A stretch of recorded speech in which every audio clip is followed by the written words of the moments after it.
Music has always been a part of Filipino life, from our ancient rituals and celebrations to the songs we play today.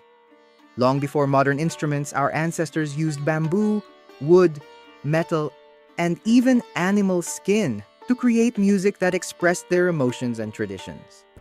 These instruments were not only for entertainment, but also for storytelling, worship, and community life. In this video, we'll explore the different kinds of traditional Filipino musical instruments, their sounds, how they are played, and the stories they tell about our culture and heritage.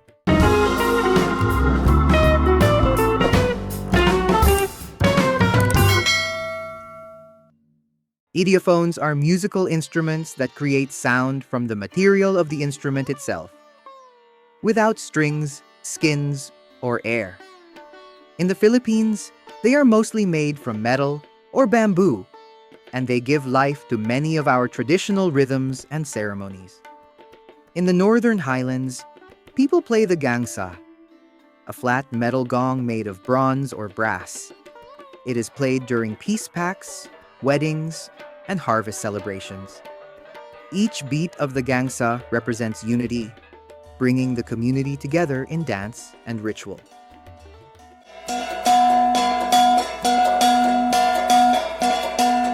In Mindanao, gongs have raised centers called bosses. The most famous of these is the kulintang, a set of small, horizontally laid gongs played melodically. The kulintang is joined by the agung, large deep-rimmed gongs that create powerful, low tones, and the gandingan, which adds echoing responses to the music. Together, they form a lively ensemble that celebrates culture and life in southern Philippines.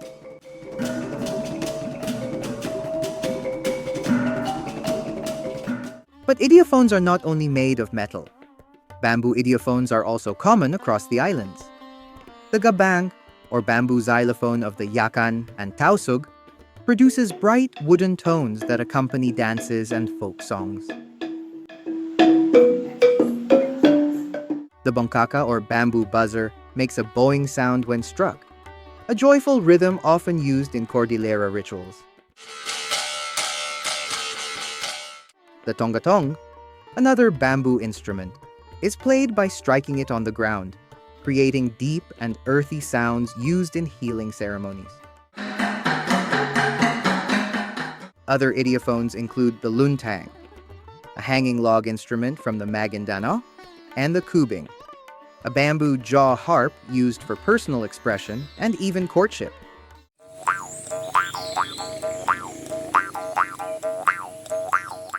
Each of these instruments, whether made from metal or bamboo, reflects the creativity and spirit of the Filipino people.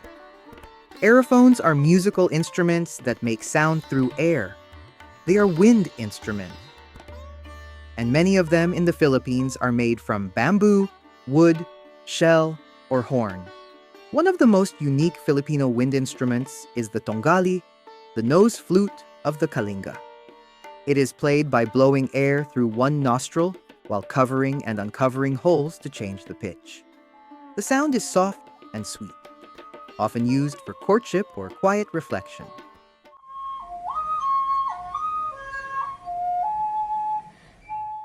In Mindanao, the palandag, or lip valley flute, is played by the Maguindanao and other Lumad groups. It has a deep, breathy tone that expresses emotion and longing. It is one of the hardest flutes to play because it requires strong control of air and lips. Another popular flute in the South is the suling, a ring flute made of thin bamboo. The suling is used in both traditional music and modern performances, especially in kulintang ensembles. The diwas, or bamboo panpipe, is another interesting aerophone. It is made of several bamboo tubes of different lengths tied together. Each tube makes a different note. When blown, it creates a peaceful, airy melody, often used in rituals or simple gatherings. Other wind instruments include the budyong, a shell trumpet, and the tambuli, a carabao horn used long ago to call people or send messages across wide distances. These instruments were not only for music, but also for communication and signaling important events.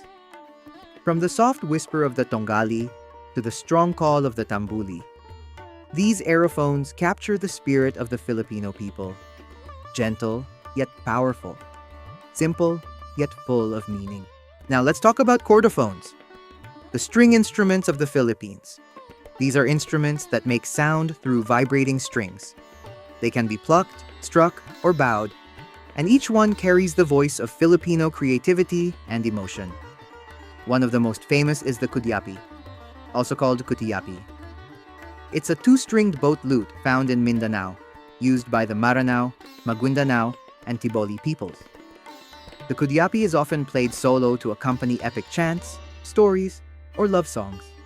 Its gentle melody reflects peace, longing, and deep tradition.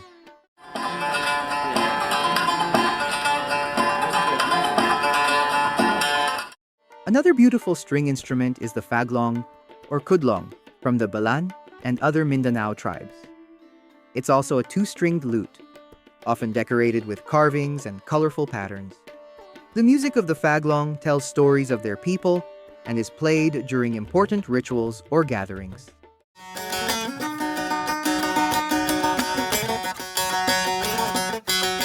In the Cordillera region, there's the kulintang, a bamboo zither.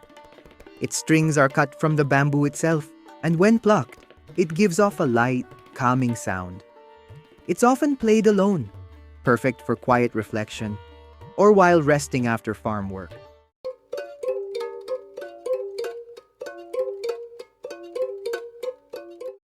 Later in history, during the Spanish period, Filipino string music evolved into community ensembles. The early comparsa was introduced, a group of musicians playing together using stringed instruments influenced by Spain and Mexico.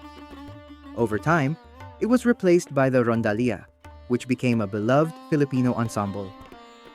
The rondalia is made up of several string instruments: the bandurria, which carries the main melody, the laud, and octavina, which add harmony, the guitarra, or guitar, which plays chords, and the bajo de uñas, or bass guitar, which gives the deep supporting tones. Together, these instruments produce bright, joyful music often heard in town fiestas and cultural events. From the bamboo kulintang of the mountains to the kudyapi of Mindanao and the rondalia of our towns, these chordophones show the range and richness of Filipino sound.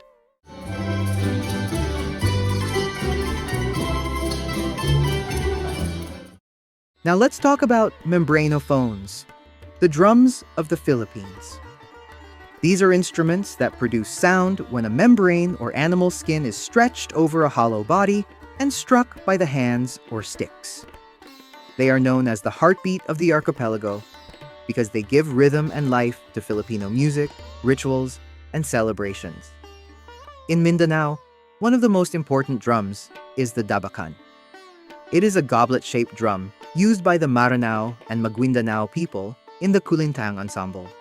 Made from carved wood and covered with goat or lizard skin, the dabakan provides the main rhythm that guides the gongs. Its beats signal dancers and musicians to move together in harmony.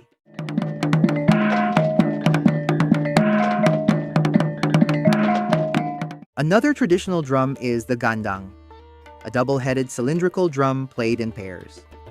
It is struck with sticks and used in both ceremonies and everyday celebrations in Mindanao. The deep tone of the gandang represents strength and unity among the people. In the Cordillera region, the sulibao of the Ibaloy and the kimbal of the Bontoc are well known. These drums are made from hollowed logs covered with deer skin and are played by hand during rituals and community feasts. Their steady rhythm often joins the sound of gongs, marking important events like weddings and harvest dances.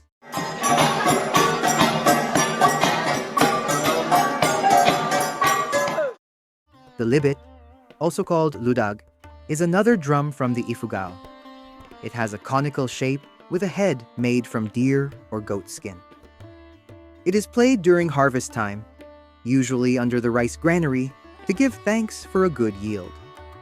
From the mountain villages of the north to the southern islands of Mindanao, drums have always been part of Filipino life. They call people to gather, announce celebrations, and honor spirits and ancestors. Now, let's talk about the cultural meaning behind traditional Filipino musical instruments. Every sound and rhythm carries our history, beliefs, and way of life. Idiophones like the gangsa, kulintang, agung, and gandingan aren't just gongs. They are played in peace packs, weddings, and festivals, bringing communities together. Bamboo instruments such as the gabang, bungkaka, tongatong, luntang, and kubing show how Filipinos turn simple bamboo into music that expresses joy, rhythm, and even love. Aerophones like the tongali, palendag, suling, diwas, and tambuli capture the voice of nature, used for courtship, storytelling, and even long-distance communication. Chordophones such as the kudyapi, paglong, kolitong, and the rondalla instruments, bandurria, laud, octavina, guitar, and bajo, echo stories of love, heroism, and our blend of Filipino and Spanish musical traditions.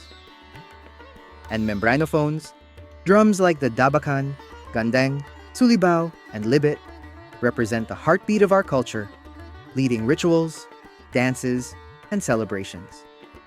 Together, these instruments remind us that Filipino music is more than sound.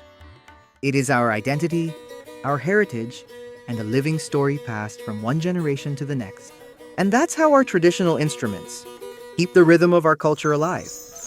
These sounds tell the story of who we are as Filipinos: proud, creative, and full of life.